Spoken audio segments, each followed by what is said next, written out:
Erokamano janeno mar LTN, agone Nyasaye erokamano moloso thuolo odiochieng' ma kawuono ni kendo mondo mi wawuoye wach Nyasaye. En Nyasaye oyawona piny nono to yawo ni piny nono. Mae momiyo okela e studio ka higa mar 2021. Ang'eyo ni Nyasaye oriti to rita. Omiyo nyinga en Pastor Agustino Omedo, aja Kisumu County. Ae gweng' miluongo ni Kogony, buto koro Gonda School, ajal mowar kendo janeno mar Yesu Kristo. Alemo gi kanisa mar Duond Oro kod Chang e piny Nairobi ka, ayudora e gweng' mar Lakisama e bwo Bishop Barak Odoro. Erokamano janeno, mana kaka sefulo ni nyinga no. Adwaro ni mondo odiochieng' ma kawuono ni thuon wach madawuoye wacho ni bedo e lwet Ruoth Nyasaye. Ing'eni ji mang'eny bedo e lwet dhano. To topic kata thuon wach ma kawuono adwa wuoye wacho ni bedo e lwet Ruoth Nyasaye. Omiyo adwa ni kawe thuolo ni dakika 30 ka ng'eny. Aito mondo alam kodi Nyasaye. We ane gimitimo. Kaka dakika 30 to wabiro lamo kodi Nyasaye mondo wach madhi yalo ni kik bayi. Nikech wach Nyasaye ngima kendo tiyo. Ang'eyo ni kata kawuono obiro tiyo ngimani. Omiyo kul wi mondo weche duto wakete lwet Nyasaye kapok wadhi mbele. Agoni erokamano Nyasache loch, akawo janeno ni akete lweti. Imiye winjo matut mondo Injili madhi yalo kata weche madhi puonjo olok ngimane kendo timne dwaro mar dhood chunye. Alamo ka an gi yie ni ishemiye winjo e nying Yesu majawar. Janeno ka ok aketho sa, adwa nasom kodi Samuel mar 2:24 wachako kare 13. Wadwa neno jal moro maniluongo ni Daudi. To Daudi nitiere weche bang' ketho e nyim Ruoth Nyasaye. Bang' fwenyo ni no oseketho, to Ruoth Nyasaye no oro janabi miluongo ni Gad mondo onyis Daudi weche moko ma Nyasaye ne dwa ni mondo timre ne Daudi bang' ketho e nyim Ruoth Nyasaye. To kata obedo ni janabi Ruoth Nyasaye no oro Gad janabi mondo onyis Daudi weche moko adek. Ne gin weche adek mondo odhi onyis Daudi. To ne gin weche matek ma tiendgi winjo tek. Yani ne gin weche ma komako ngima ng'ato to ngimani nyaka kethre. Omiyo Daudi noparo ta amor gi duoko ma Daudi nodwoko. Sama Ruoth Nyasaye no oro Gad, onyiso Gad weche moko mondo odhi onyis Daudi, oyier weche adek ma tiende ni ne gin kum ma Nyasaye ne dwa kelo ne Daudi. Taworo duoko ma Daudi noyiero.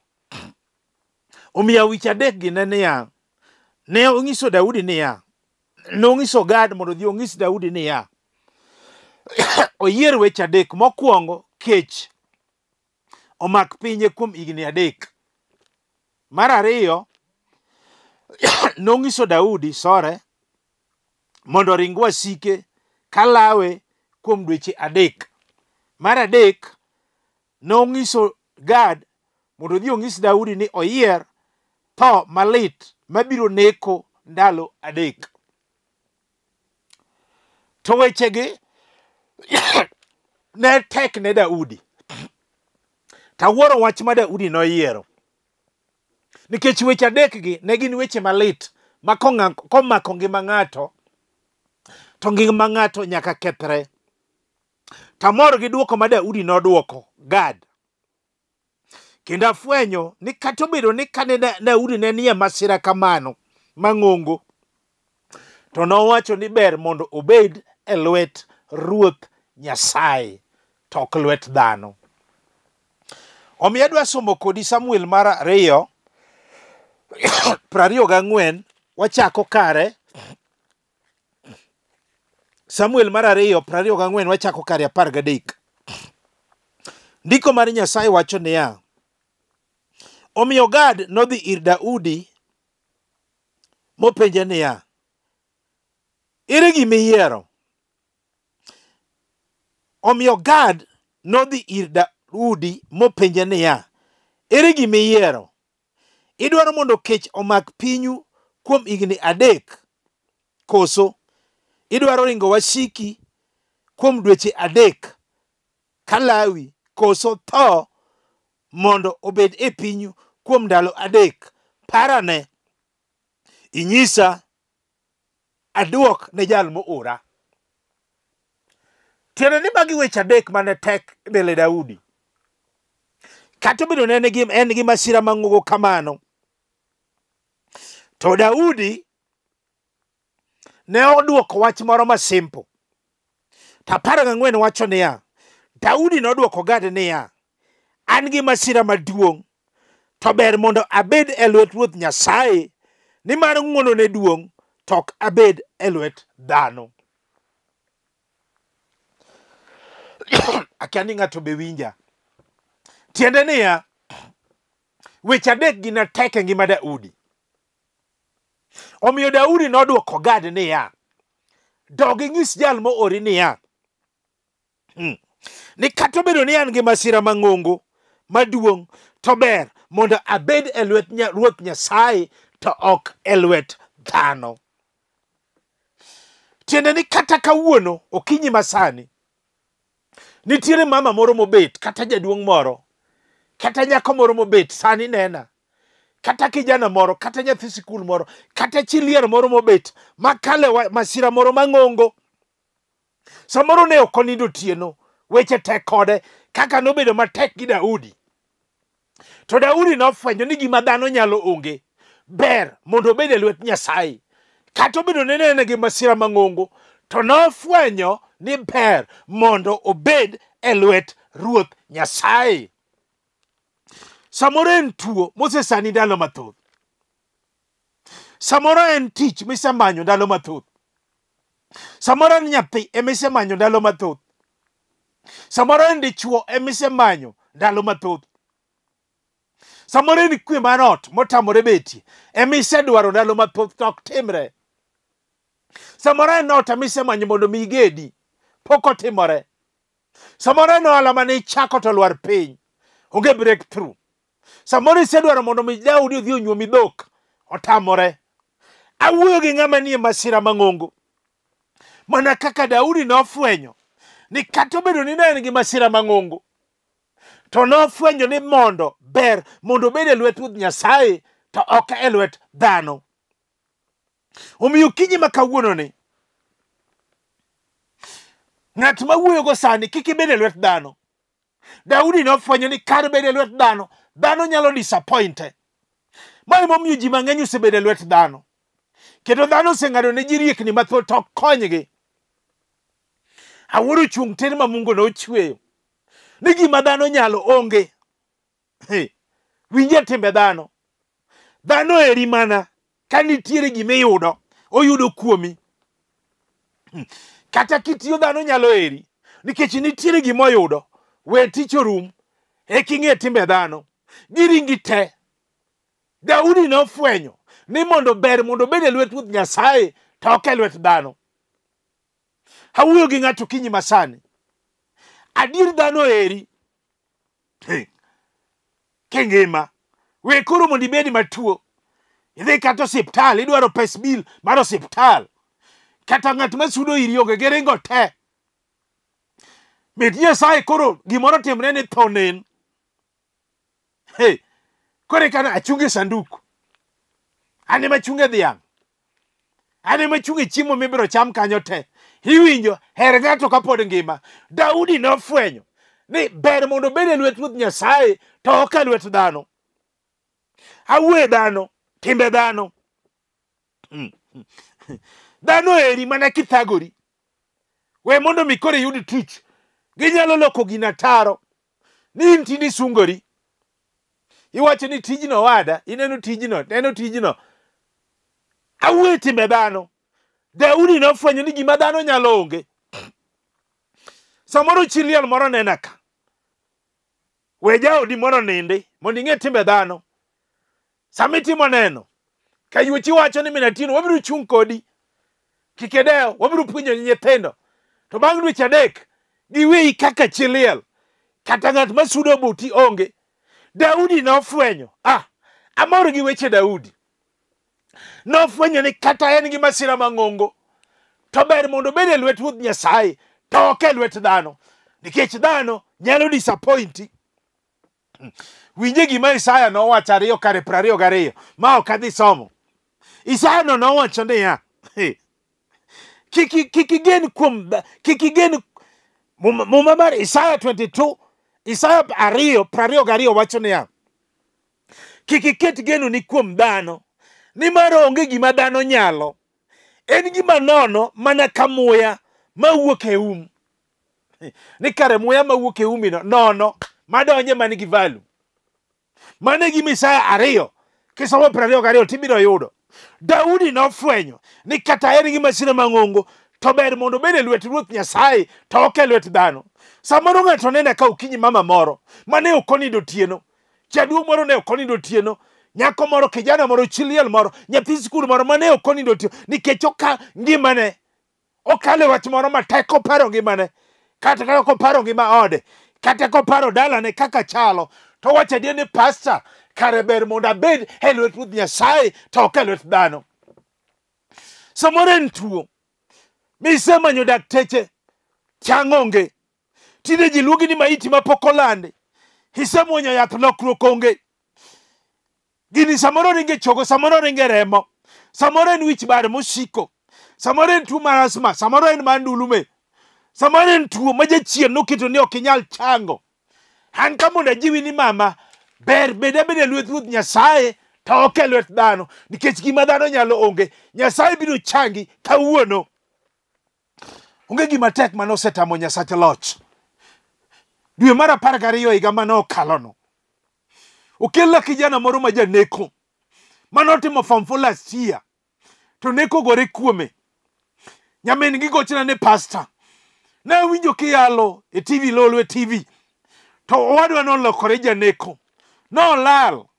Tang'ise ni winjo mama manya, sama no manya, ang'ise ni biro lamo kodi Nyasaye kendo biro yude. Kinyne noyud kijana no, nokel janeko ira. Adier no janeko uwuoyo mana kende.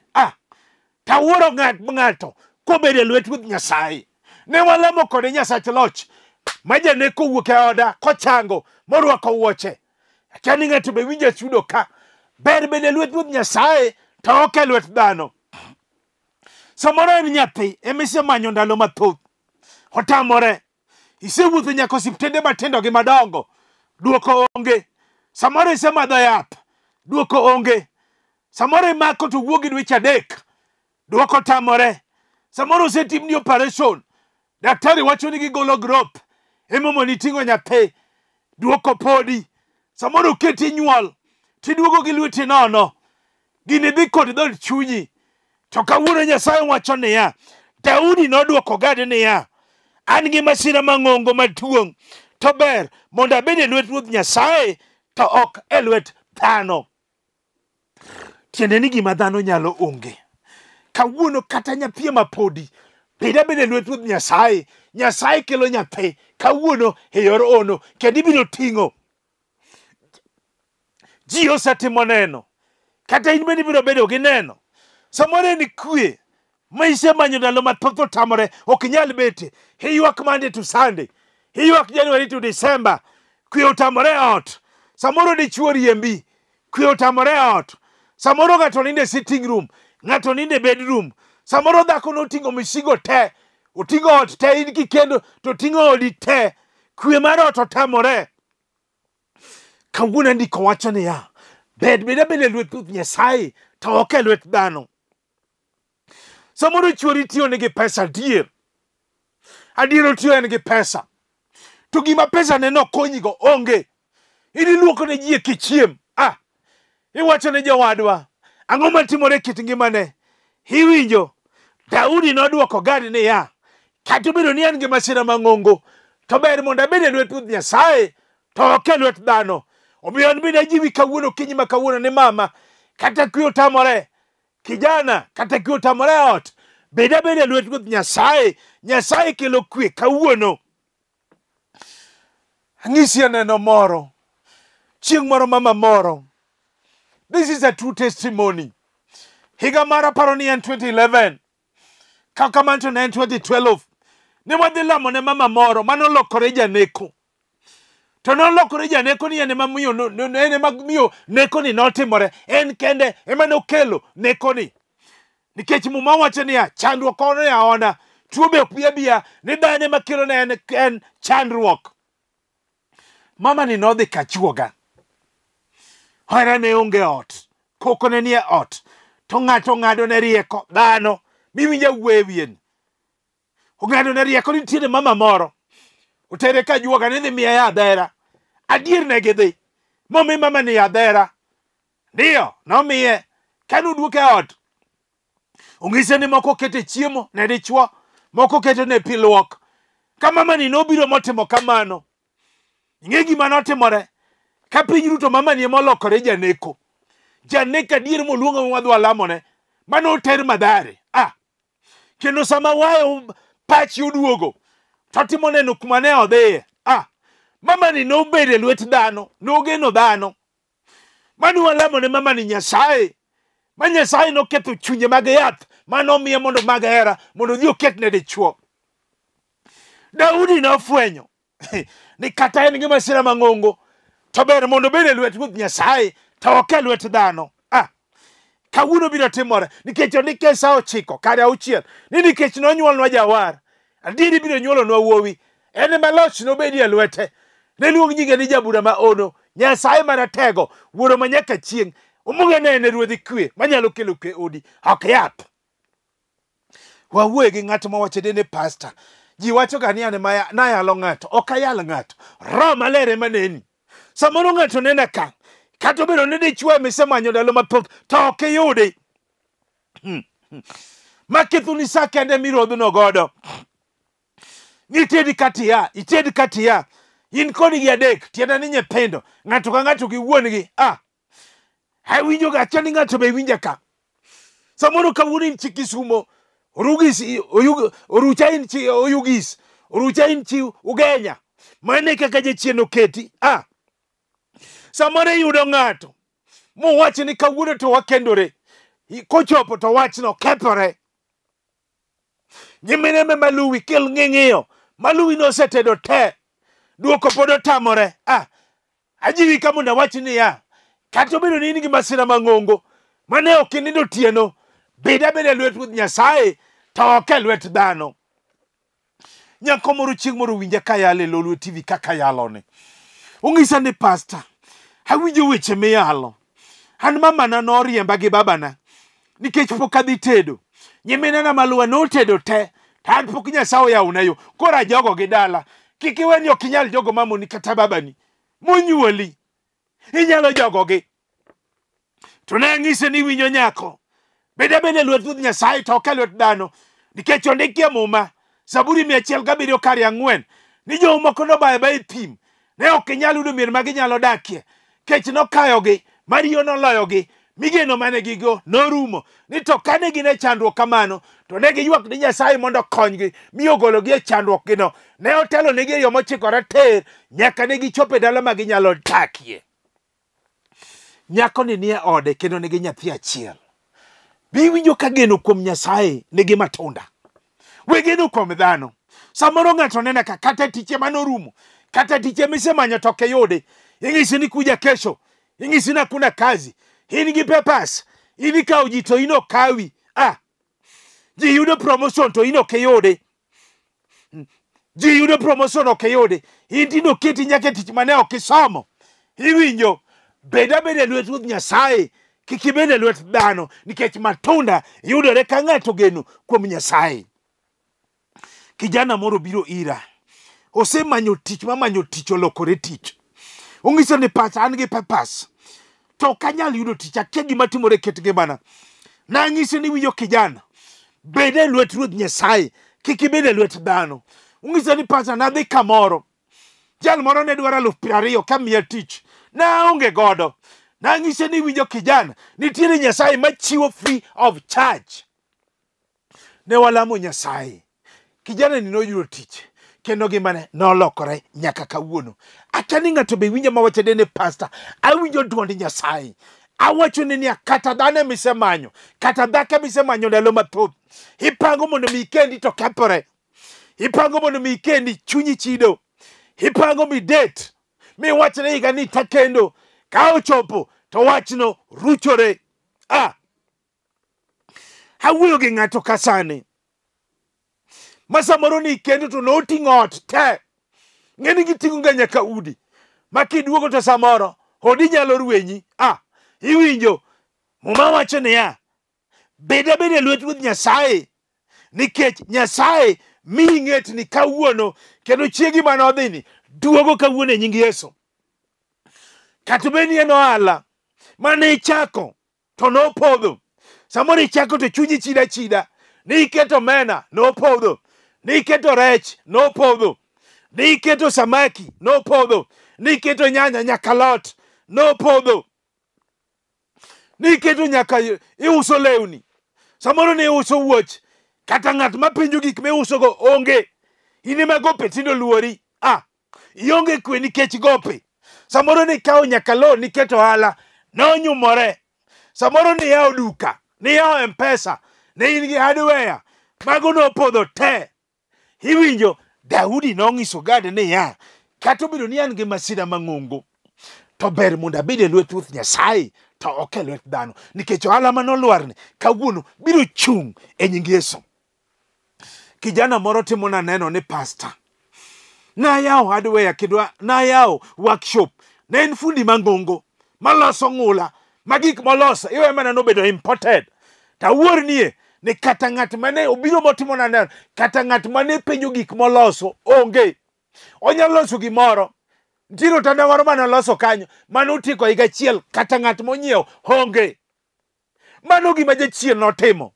Na ng'ise ni winjo kijana, kik ibed maluor, bed abeda e lwet Ruoth Nyasaye, nikech kik ibed e lwet dhano. Gimomiyo awacho ne ng'ato notere kamoro ni mondo odhi olam ne Nyasaye. Ok ade wuoyo wachno. Na ng'ise niya, gen agena Ruoth Nyasaye, kik igen kuom dhano. Duoko noyudore, mano ochako yepo kendo gimane dhi maber. Kata obedo ni en kong'o mar dala motamore rumo, kata otamore rumo e ot, ma samoro tindo ochaki ni Mr. DDO, tiende ni daily drinking officer. Samoro tindo chaki ni chija kong'o cha. Samoro mama moro nena ka, samoro jaduong' moro nena ka. Kong'o mondo nyithinde yudo tich, kong'o mondo nyithinde kendo, kong'o mondo nyithinde gedo, kong'o mondo nyithinde nyombo. Andiko wacho niya, ber abeda e lwet Ruoth Nyasaye, kik ibed e lwet dhano, nikech gima dhano nyalo onge. Andiko ma wasomo chande, Isaya 2 nolero 22 niya, ni dhano onge tich ka muya mawuok e ni kare gima dhano nyalo onge. Abiro lamo gi ng'ato. Chieng' moro jal moro ng'isa ni pastor, na winjo kiyale e Lwet TV kaka winji yaloni, to ne an gi rich kong'. An apoka uka dhi madho kong'. Gini notama bedo gi kwe gi jaoda gi nyithindo 2. Na ng'ise ni bed gi yie. Na alamo ni alame simo. Ok aluonga alamo ni alame simo, nikech noonge Nairobi ka. Ang'ise ni nyalore ne ng'amo yie Maximo. Sama na alamo ne, awinjo kopo ni pastor, awinjo kapo samo gochona dakika achiel, nong'ok marich kong'o norumo, nikech ondikie muma Luka 10:19, nikech osemiwa teko mar nyono thuonde kaachiel gi thomoni, kendo maloyo teko duto mag jasigu. Onge gima notimo ma kijana ni rich mar kong'o norumo chuth. Samoro inena ka, kata obedo ni isedwaro mondo dichuo nyuomi dhok, ng'ato nena ka, tinde gisetieko higa 10 kata 15, kata gwene ma pok oter dalagi, tinde min giwacho ni tiro nyathina, chuori nokelie kata diel. Haijalishi, gena bed abeda e lwet Ruoth Nyasaye. Nyaka maluwi nosenyuom dhok te. Samoro in dichuo ipango to gino kethore. Samoro ipango kochopo mondo idhi nyuom chiegi, gimoro ema wuokie, ma wachno ruchre te. Andiko lero ni kaka wuono, bed abeda e lwet Ruoth Nyasaye, nimar higani Nyasaye idhi nyuomi e yor ono, nikech onge gima Nyasachwa ok nyal timo. Kata obedo ni ot misemanyo ndalo mathoth, nitie joma neno ng'ato samoro nena ka, mano osemanyo ot mondo mi ogedi, otamore. Samoro opango mondo mi ogedi, otamore. Opango mondo ogol dala, otamore. Mabati ne piny, musumal ne piny. Opango to kochopo gimoro ema timore, ma wachno ruchre te. Tindo gero malit osiko, mabati 7 to gipadore. Andiko lero niya, Daudi nofwenyo mong'iso Gad niya, kata obedo ni an gi masira mang'ongo kamano, to ber mondo abed e lwet Ruoth Nyasaye to ok e lwet dhano. Ni kare gima dhano nyalo onge. Kijana moro biro ira timona neno ni pastor. Na winjo kiyale mayieng, awinjo kiyale Lolwe TV. Pastor ane man gi masira mang'ongo. Nyoche ka kendo jaoda nigi dweche 5. To liel notimore dalawa. Adhi gi jaoda no. To na onge ot. Koro mama miya jikona ninde gi jaber. Koka pastor wada jaoda no ne jaber ndi. To pastor kore ka dhi ninde jikon. To jikon kama na dhi ninde no. Nitiere gwen ninde. To diek be ninde gi rombe. To onge kama ne nyalo dhi. Nochuna ma dhi anindo gi jaberni. Mano jaoda mana kendo ma ero. To gima wuori ne pastor oyiwech. Oyiwech nolago na dhako. Oyiwech nolago na dhako makeka iduogo ka pango. To dhako weye nikech oyiwech. Gini gik matimore. To nang'ise ni winjo mano Satan. Nyasaye dhi miyi ot. Nalamo kode Nyasaye. Ma Nyasaye omiye ot e yor ono. Kata kawuono Nyasaye biro chiwo. Beda beda lwet Ruoth Nyasaye. Kik ibed lwet dhano. Kata school fees motamore. Awuoyo gi japi skul moro ma school fees otamore. Awuoyo gi janyuol moro ma Januar kaka kasani school fees otamore. Higa mokalo COVID-19 no ketho nyaka tije nyaka business. School fees onge okone. Japi skul moro nendo kaka ma school fees biro ae. Samoro ine college okine kidhi tieko kama school fees biro ae. Samoro tuo nogore kuomi. Samoro ni wich bar. Samoro no wang making'iyo duk to chwer. Otami ni ok inyal somo. Kawuono beda lwet Ruoth Nyasaye. Kik ibed lwet dhano. Nikech onge gima dhano nyalo. Adwaro lam kodi Nyasaye. Nikech awinjo teko Nyasaye. Asomo muma mogik mondo alam kodi Nyasaye.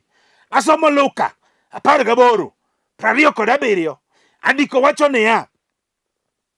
Gik ma dhano ok nyal, Nyasaye manyalo. Adwaro lam kodi, mano masimple kamano. Luka 18:27 wacho niya, gima dhano ok nyal, Nyasaye manyalo. Kare jomogeno kuom dhano, onge gima dhano nyalo. Adwaro lam kodi Nyasaye. Adwaro lam gi ng'ato mawacho ni pastor. Ane minena, ji wacho na neno ng'ato. Kare Roho Maler maneni. Kata in Mombasa ka. Kata in Nairobi. Kata in Eldoret. Kata in Busia. Kata in Kakamega. Kata in Migori. Kata in Oyugis kanyo. Kata in Busia. Adwaro lam kodi Nyasaye. Kata in Kisumo. Kata in Siaya. Kata in Bondo. Kamono mano ma intie. Adwaro ni wane gima timo. Ka in mtoka driver, slow down. Timed volume. Adwaro lam kodi Nyasaye. Jal moro ne winja kayalo kama. No maka TV. Bang' wiye bare kuom higni 22. Noyudo instant miracle. Mak TV kinyalo mako.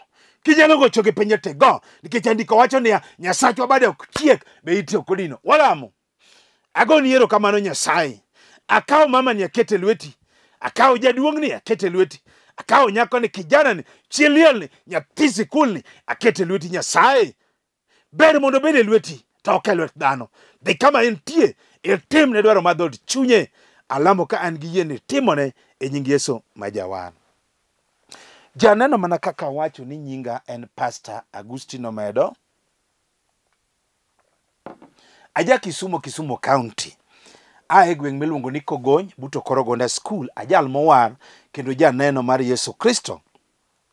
Kanisa na malem en Duandoro kod Chang, Voice of Salvation and Healing Church International. Ayudora e gweng' Malakisama, Nairobi ka, ebwo Bishop Barakodoro. Ji osekawo namba na en piny ka, moyudo konyruok. In bende kawe, mondo watudre sach Nyasaye. 0726 84 39 41. 0726 84 39 41.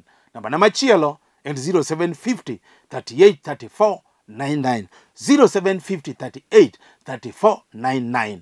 Kapok atieko ago erokamano ne Nyasaye, ne director mar Lolwe TV Samo Chola, kaachiel gi Niko Kelo, nyaka director mara ma kawuono Okoth. Nyasaye mondo gwedhi Lolwe TV te kamoro amora ma gintie. Nyasaye mondo gwedhi ka watudore. God bless you. Thank you.